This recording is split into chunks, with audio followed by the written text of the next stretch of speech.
my name is Chuck, nicknamed Van of Vancouver, Washington, USA. Welcome to TalkShoe.com.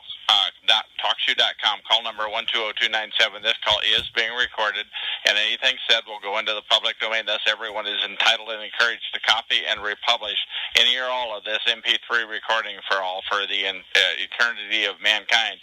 You do not need permission. No notification or attribution is necessary to find more of these public domain audios. Go to the top right corner of any TalkShoe.com screen and search for Vancouver or show number 120-297, or click on the purple top left Live Now button to see if the show is presently underway. The time out here on the west coast of the U.S. is Wednesday, September 19, 2012 at approximately 12:45, and this is recording number 3026. I have on the phone with me Sydney, who I interviewed on interviews number 3023 and 3024. And how are you tonight, Sydney? I'm doing great. How are you doing? Good, thank you. Now, what inspires you to come to this show tonight, if I may ask, of all nights? Oh, I've been checking in and out under a guest number of all the shows I can find. So I just sometimes feel like talking, sometimes I don't. And I know if I put my name on there that somebody's going to recognize it and want to talk. So, this is one of the nights I felt like talking. Okay, and I do want to indicate that was September 4 of 2012, that the interviews number 3023 and 3024 occurred. Now, while we were talking in the chat room earlier, Sydney, you and I, you had mentioned that you moved away from Palmer Lake, Colorado, and you moved somewhere else to be closer to a support system. And can you please explain what you meant by that, please? Well, I got divorced several years ago, and the only two people besides my daughter that I can really talk to are my son and my husband, my ex-husband. And he knew about the whole thing. He knows that there's still something going on. He knows about the blacklisting. And, he was there, so he knew that it was really happening. And he sort of helped support us, and so we decided to go closer to him so that we would have an ally. Okay. And move out of the state and move to where he is. Okay. So you're no longer, since September 4, you're no longer living in Colorado even? No, I haven't been there for a year and a half. Oh, really? Okay. Yeah. I'm sorry. I misunderstood that you were there before. And you stated earlier that the DU, the University of Denver, was involved in your stalking. And what do you have to say about that, please? Well, I caught one of my psychology teachers following me one night after class. Of course, if I were to say anything to anybody about that, nobody would believe me because that's too absurd, but it was one of the incidents, that I've been collecting information on all these years. And almost everybody that I dealt with during the last 20 years has either been related to DU or University of Colorado Health Sciences or some health care organization. Now, when you say Department of Health Sciences, does that mean of the mind, of the body? What could you explain that term? It means everything. It's the medical school there. So, it's everything from physical therapy to psych to everything, body stuff. Okay. And tell me about this EVE, Ending Violence Effectively. Tell me how that fits into what we were talking about. Well, because when I originally called, I had never been to see a therapist because I didn't think it was really a safe environment. In my head, that was never a safe place to go. And I wish I had listened to my intuition.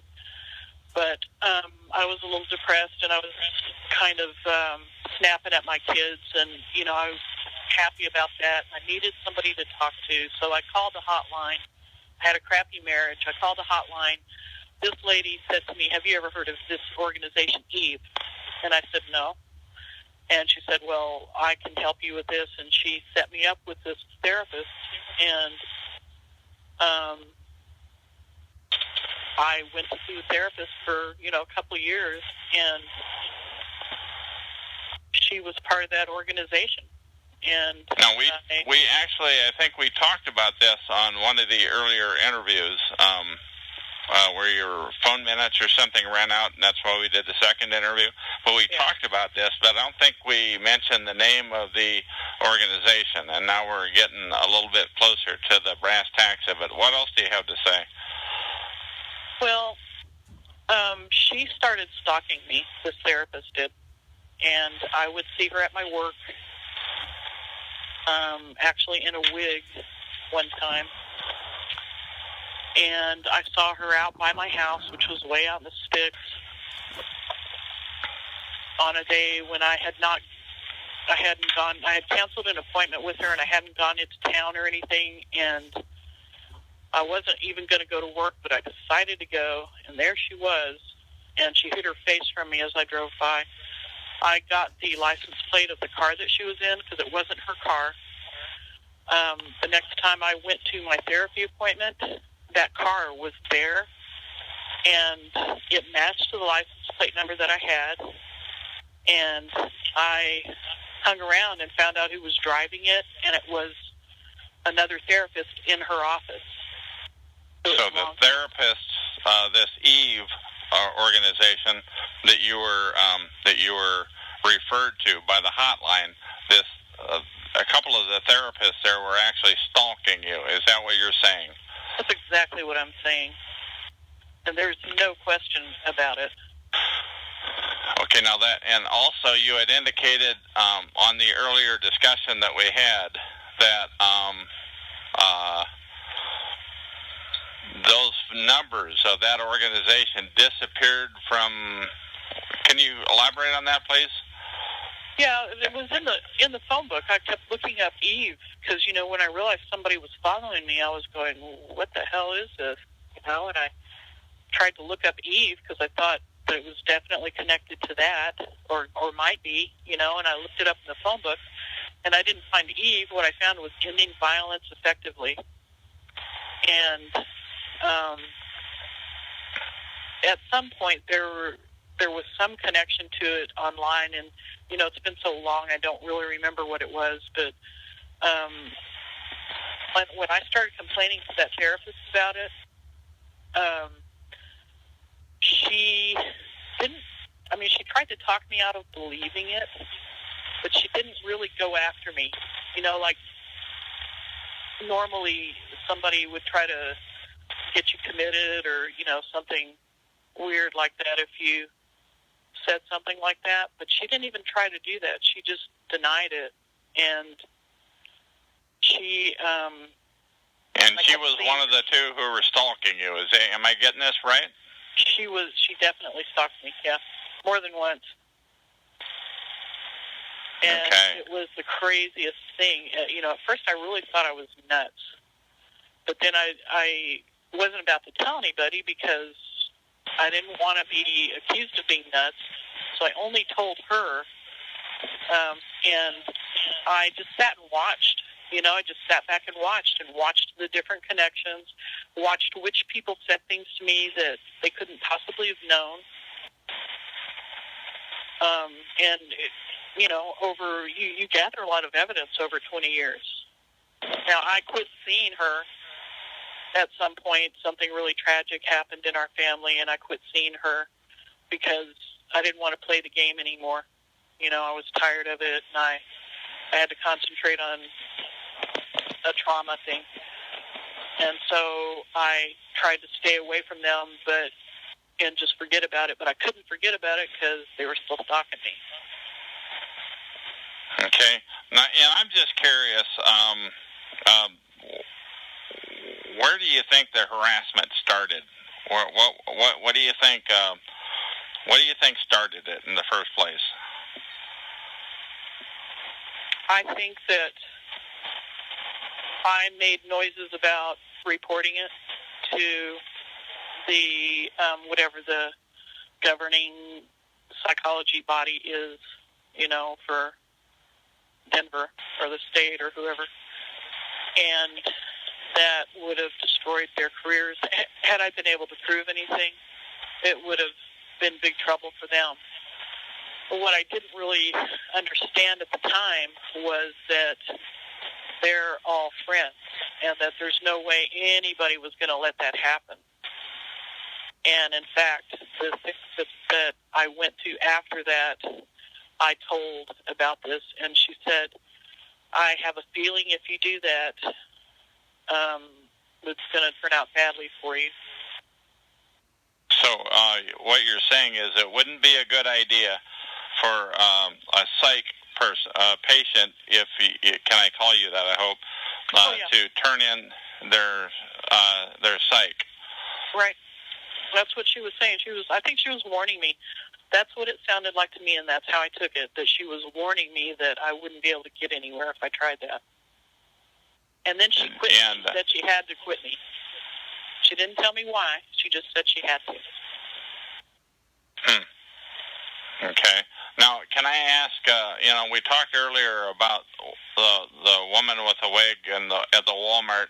Could you explain that again? And also, how else were you harassed, please? So the person at the Walmart was later on in all of this. It was around 2008, and my daughter and I were in the process of moving to Palmer Lake. And this woman, which is the one that's in your area now, was following us around the store. And I was so used to people doing that, normally I just watched and observed and tried to see what kind of car they were getting into or whatever. And this woman has this habit of wearing scarves. And it's like a fetish or something. I don't know. Okay, now, and if I may, how else were you harassed, if I may please ask that? How else was I harassed? People were in my business all the time. People were listening on my phone. People were breaking into my house. They were breaking into my car. Okay. Once I started around 2006 or 7, we had these favorite places we used to go eat in Colorado Springs, and all of a sudden people started turning against us. They were always really friendly to us. Everything was fine every time we went to one of these restaurants, and then all of a sudden it was like we were really bad and they wouldn't be nice to us anymore. It was just, they would glare, it didn't make any sense. Okay, now you indicated that this one person ended up in my area here of Portland, Oregon, and across the river where I am in Vancouver, Washington. How would you know that, please? Oh, because I looked her up online. I followed her Facebook page, and it said that she went back there. Plus, she was actually in charge of my daughter at times, and was in charge of a group I belonged to. My job was at a healthcare organization, and this woman was, as an intern from DU, was part of all of this. And she was the person who stalked us at Walmart when we were moving. And when I first met her at my job, I didn't really realize who she was. Then I remembered the scarves that she wears, and I realized it was her. Okay, and I really appreciate your not mentioning any names. I think we can get away with the DU, the Denver University part, but we don't want to mention any names. I really appreciate your not doing that. I'm just curious, have your children been harassed at all in this? I don't think so. I think that my son I do think that he's being stalked. I don't think that he knows it. I don't think that he can fathom that the person who's doing it would do that to him as somebody he's close to. But now, typically, go ahead. And I don't know what the agenda is, But I do believe he's being watched. Absolutely. Now, typically, when we talk on here, we talk about organized gang stalking, that there's people other than just like the hospital. This would be an unusual situation where you know where they actually came from. Have you had other groups stalking you and harassing you? Well, I think I mentioned this before, that I think it started out to be this therapy person, and then over the years, you know, I could tell it was still happening. I wasn't really sure who was doing it. I didn't actually see, well, I actually did see her car, her van, and her husband in it, in another house I lived in that was way out in the country again. And her van, because of the license plate. And as time went on, I think that when I was working at this healthcare place, I pissed somebody off there, and she actually got fired because I think she's the one that sort of pushed it into more of a regular gang stalking thing, where the whole town came after me. I said something that embarrassed her because she was being really mean, and I saw her in that town twice. I saw her talking to the cop. She was in the same organization, the same health organization. She worked as a receptionist there. I definitely saw her talking to a cop half a block from my house, and she didn't live anywhere near there. She lived in Denver. And I saw her driving down the street. My ex came into town to help me fix my car, and she drove down the street as, you know, going the opposite way we were going, and she just grinned at me because she knew what I was going through. And I really think she's the one who pushed it that far. And so it turned into a big, huge gang stalking thing then. So what was, like, the first incident of when this happened? Of the gang stalking? Yeah, please. I went into a Safeway in Palmer Lake, and one of the store employees started following me around, and he was laughing about it. But, you know, every time we'd turn a corner from one of the aisles, there he would be. Who was the we that you were with, please? Me and my daughter. Okay, and please continue. And then the manager, we always went through the self-pay thing, and the manager started glaring at me. Every time I went in there, he was mean, and he was glaring at me. And so, you know, I told one of my brothers about it, and... Was it like he was tipped off that you were coming in, or what do you think? It was just like he hated me. You know, that's the only way I can describe it, is that he was sort of in a rage every time he saw me. And where else other than that safe? How many times did it happen in that Safeway? And where else might this stalking have occurred, please? I would say it only happened maybe 3 to 5 times before I just said I'm not giving my business to this guy anymore because he's a jerk. And then I started going to other stores, and one by one, over a period of about a year, they all started turning against me and giving me nasty looks and talking about me and, you know, making a big display. Cars were following me everywhere. And it was just full-blown gang stalking. Every store in town. Then it started following me into Denver, you know, to stop it at this little Mexican place on the way into Denver, because we went there 3 days a week. And all those little restaurants that we stopped at by the end of this whole thing in Colorado were turned against us. Okay, and this is 3 days a week over how long of a period of time, please? For about 2 years. And it happened last year that we were doing it. It was like that. Before that, it was still just people who knew too much about me that I hadn't told anything to. And, you know, I would test this by saying things in the privacy of my car. And sometimes my daughter didn't even hear me say them.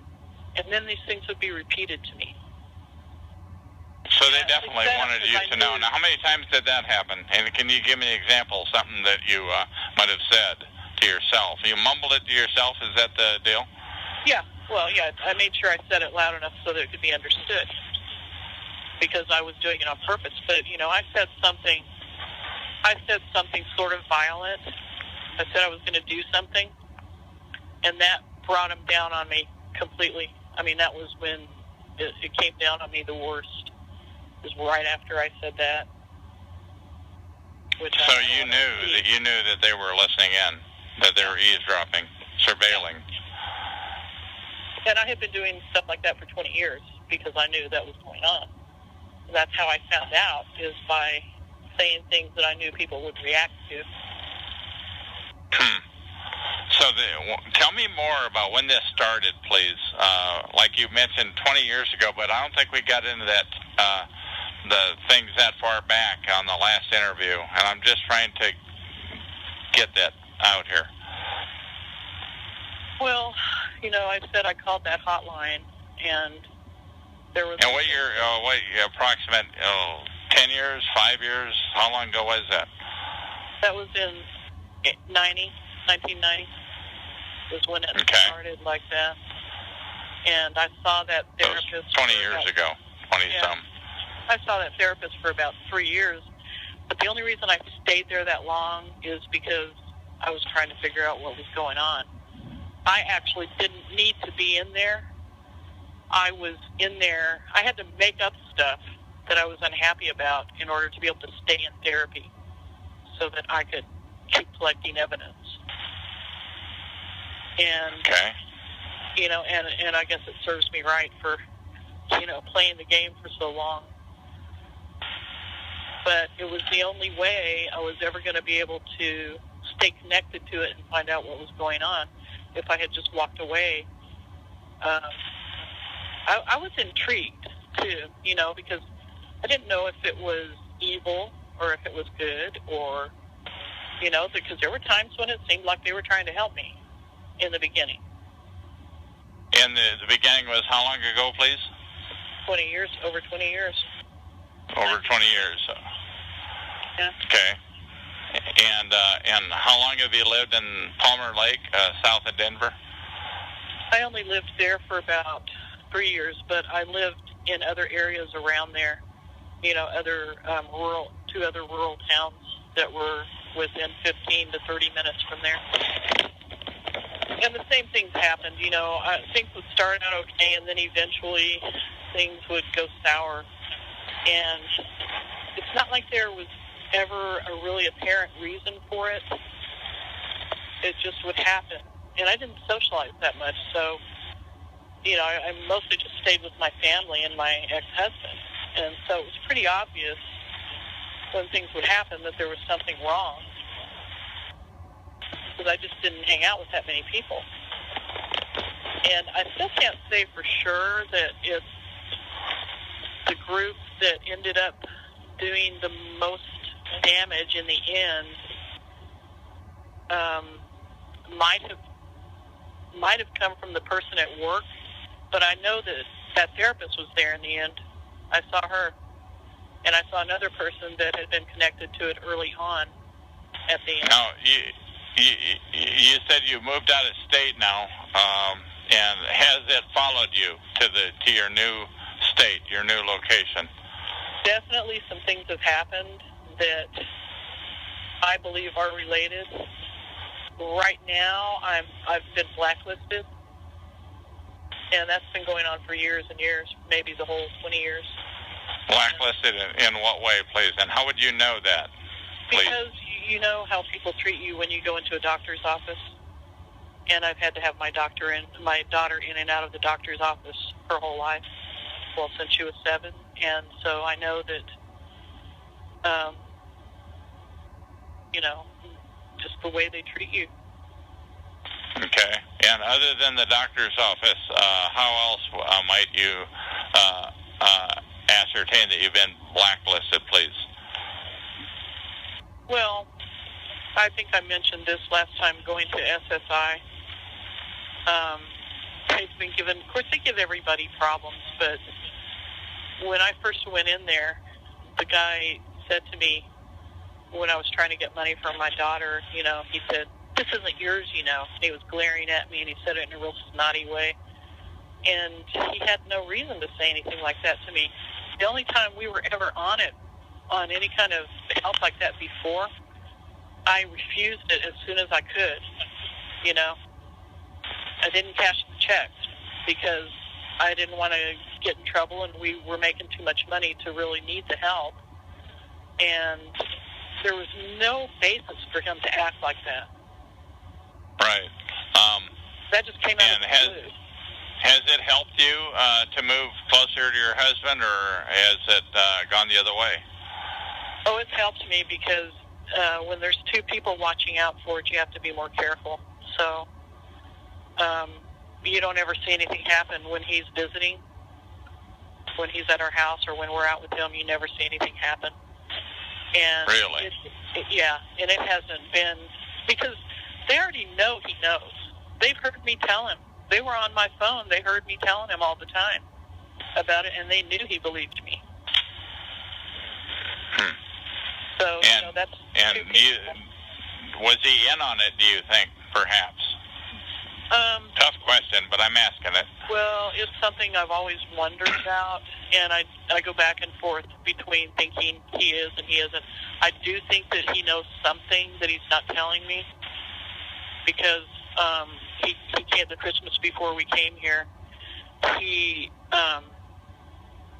was there helping me fix my car, and he all of a sudden said he got a phone call, and he goes, "I got to go." And he went off and was gone for an hour and a half. And I had said to him, "Please don't go off and leave me, because I won't trust you.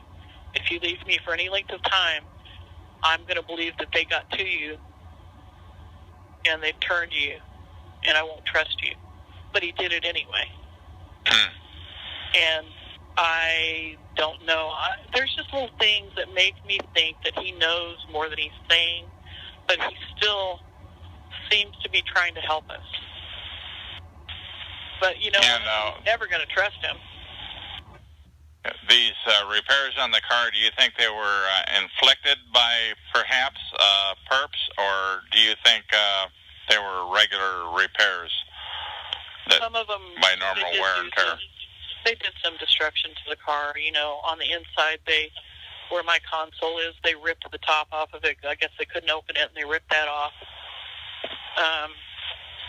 There were a couple of knobs that were missing. They messed with the wiring where there's a lighter in the back of the console for the people in the back seat, and that was hanging out one day, which I know I didn't do. It used to be in there tightly, and then all of a sudden it's hanging out and it's real loose.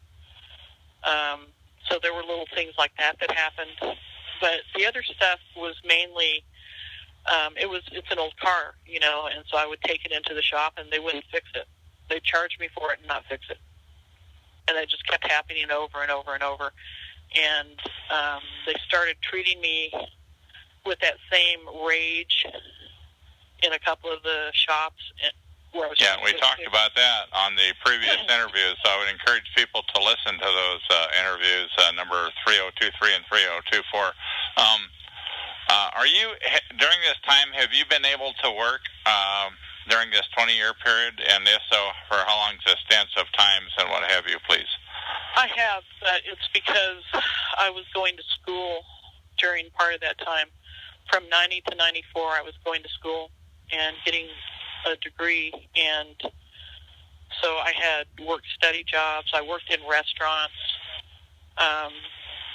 None of it for a real long period of time. I would say a year at the most. And I had problems the whole time. There was always somebody trying to pull something, and most of the time I just ignored it. And I was sort of in a good position because I was in charge of the area I was working in. So, and most of the people who were around there were young students, and I was in my 30s already. Now that was 90 to 94. What about since that time, please? I've had some restaurant jobs, and I did a little bit of work with my ex, construction work, artistic construction work, and then I had that one job in the healthcare field. So I haven't worked a lot, but I didn't want to work. I wanted to stay home with my kids. Okay, speaking of which, did they know that this is going on? What do you think? I already asked you that, but I'm asking again. Oh, yeah, they know. My daughter deals with it every day because she has to watch me, doing the research on the internet and, and listening to TalkShoe, and my son, in fact, and I just talked about this a couple of days ago, and he knows that something happened, but because of the state of mind I was in, I was sleep deprived for 20 years. And at the worst of it, it was really bad. And you do become paranoid, and you do think that things are happening that aren't. And after 20 years, I pretty much knew which things were just paranoia and which were really happening. Now, when you say you were sleep deprived, how do you think they did that? What do you think, please? Well, what's your guess? I think I was I had so much anxiety that I couldn't sleep. Okay. Now, whether or not somebody did something else to me, I have no idea, but I know that I lost my trust of everybody and everything except my kids. And now, I never felt safe. I never felt like I could sleep, deeply. Do you think it's getting better or worse? What say you, please?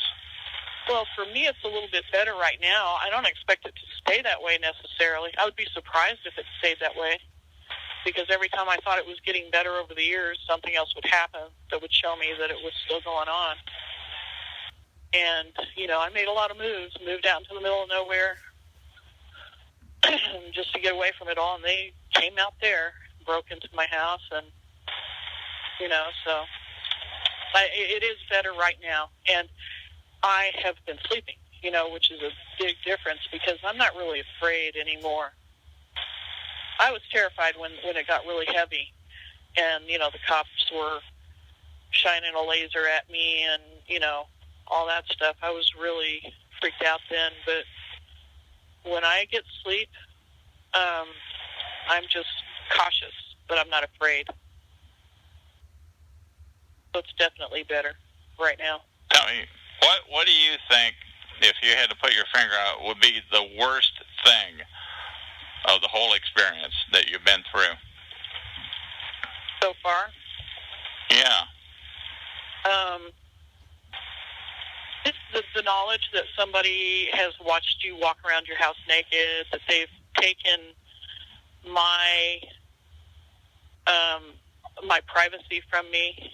They've taken my ability to feel comfortable in my own house.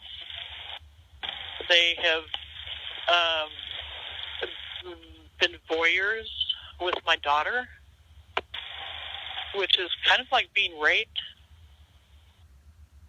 It kind of feels the same way. And I really think that's the worst of it right there. Well, I mean, I've lost my family because of it. I don't have my siblings anymore. But there were some problems there anyway, because we're not compatible. Do you think it's are they perhaps being harassed and stalked? What do you think? I think it's possible that they either were or were threatened.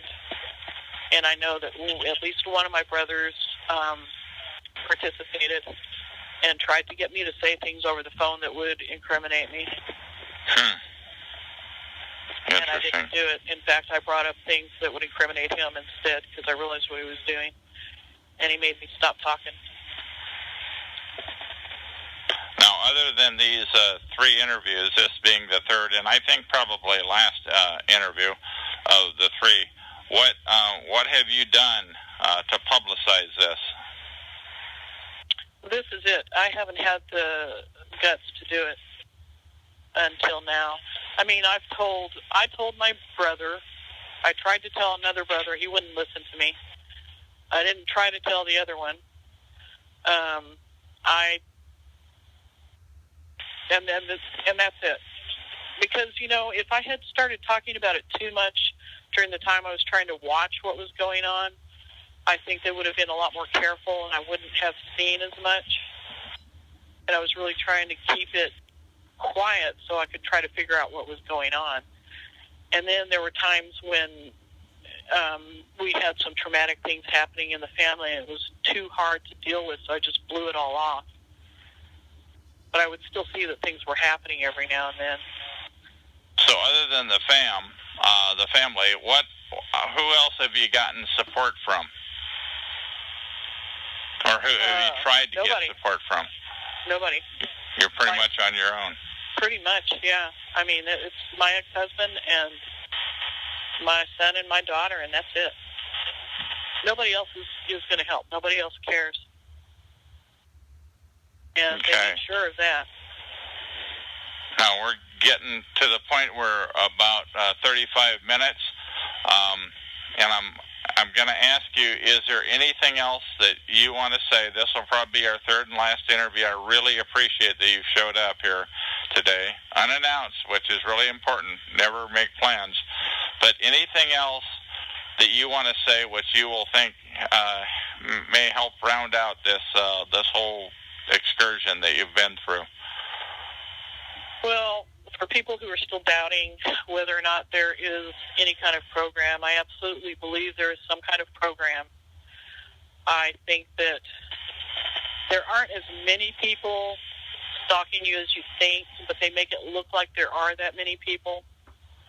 I think most of the time they're not going to kill people, although they might drive somebody to suicide, and I think there are a few people who have probably been killed. But I think most of the time they're not going to do that because that gets a little careless. I do. Now, what do you base that on? Do you think that there may be people that have been killed? What do you base that on, please? Just on the things I've read. I read a lot of different articles, and in my mind, I don't have any proof, but in my mind, I believe that they will go far enough to do that because there's something serious they're covering up here. These are serious things that they're doing to people, and I think they have to cover them up. And I don't think this is anything new. I think things like this have been going on forever. Since history's been recorded, people have been pulling things like this on others. Okay, and what else do you think they may be covering up, please? Well, I don't know what it is, but there's obviously an agenda. There's obviously some kind of program. Possibly the attacks on people, whether they're psychological attacks or whatever. We know they're happening, and that's something that I do believe they're covering up. Maybe there's something we don't know about that they're covering, that they're distracting us for, maybe they're distracting us and trying to get us to not look at something. I don't know. I can't figure that part out, but obviously there's something that they have to cover up. Okay. The illegal targeting, is enough. Okay. Now, what else? Yeah, I'm just asking you one more time, because I always do try to leave it open-ended. If you've got anything else that, any more cats in the bag, so to speak, any more,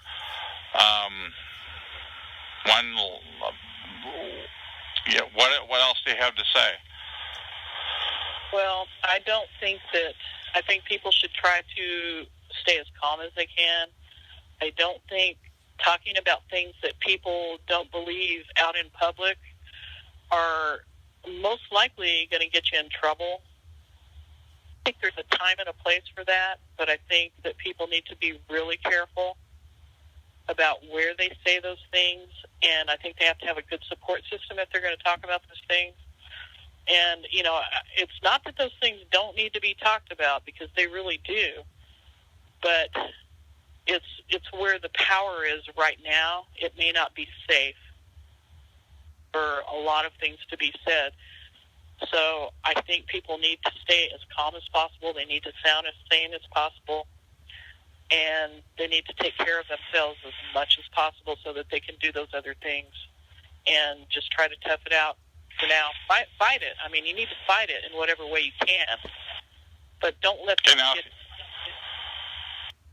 If you had to do it all over again with the psychs and so forth 20 years ago, what would you do different, knowing now what you know now?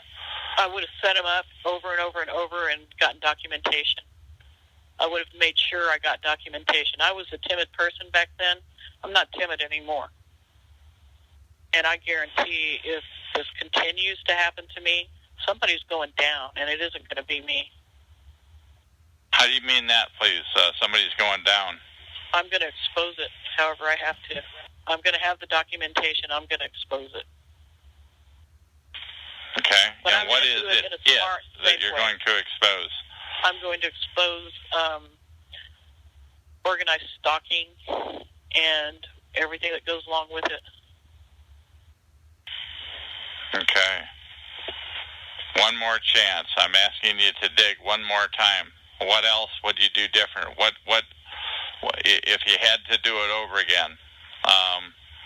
The evidence collecting, what would you do different? How would you progress differently, please?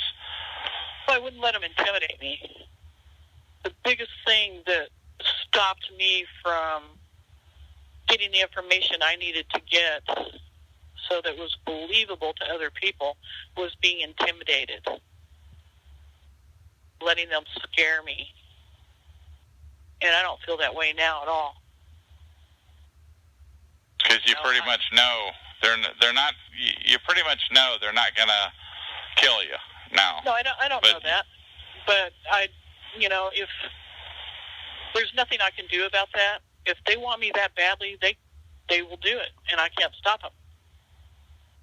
But they haven't so far, and I'm not going to live the rest of my life in fear. Like I'm not going to waste another 20 years like I did just because they're scaring me. I'm not scared of them anymore. Even if they decide they're going to do something drastic like what you just mentioned, I'm not going to get scared. Because that's what they're counting on. That's why their system works, is because they terrify you. Their system works because they terrify you. That's why it works. That's radical. I have not heard that before. Please elaborate on that. Well, if you're scared to tell somebody about it, then the word doesn't ever get out. If you're scared to live your life, they have you exactly where they want you. If you go ahead and live your life, then it's not as effective. But that's their job, is to screw with you. Yeah, that's their job, to push you over the edge, scare you and push you over the edge to whatever conclusion, that is. Whether you kill yourself or whether you get locked up or whether you act out and do something to somebody else. And I'm not saying that people who are targeted are perfect and haven't ever done anything wrong, because I've certainly done some things I'm not proud of. But I don't think I would have done them if I hadn't been terrorized and pushed over the edge several times. Okay. Yeah, I mean, that's what happens. That's why people are mass murderers. That some people. That's why people who are bullied have problems, because somebody has terrorized them, and they know that that's going to happen. It's not a big secret anymore. Okay, once again, this is Chuck. This is Talk Show number 120297. This is Sydney that I'm talking to. I first interviewed her on September 4 of 2012 on interviews number 3023, which got cut off, and then we went to 3024 a few minutes later. And this is number 3026, the third and probably the last interview. and just one more chance to say whatever you want to say, whatever, and then we'll end it off here, Sydney. What say you, please? Well, I really do think that the biggest thing that's going to help is everybody getting together and publicizing it and fighting it. I think you're doing a really good thing by getting the word out, and I'm hoping that a lot of other people are willing to do the same thing. And you know what? I may suffer because of this. I don't know, but... Because of speaking out like you're doing. Yes, but, if I can't live my life, I'm going to suffer anyway, so at least I can try to do something about it. Okay. Sydney, I want to thank you very much for speaking out about this. This is definitely, I have to say, these are three of the most shocking interviews that I've done. These little three-pack that we've got here. Thank you very much for appearing with me. You're very welcome. Okay. My name is Chuck, and that is the end of this interview.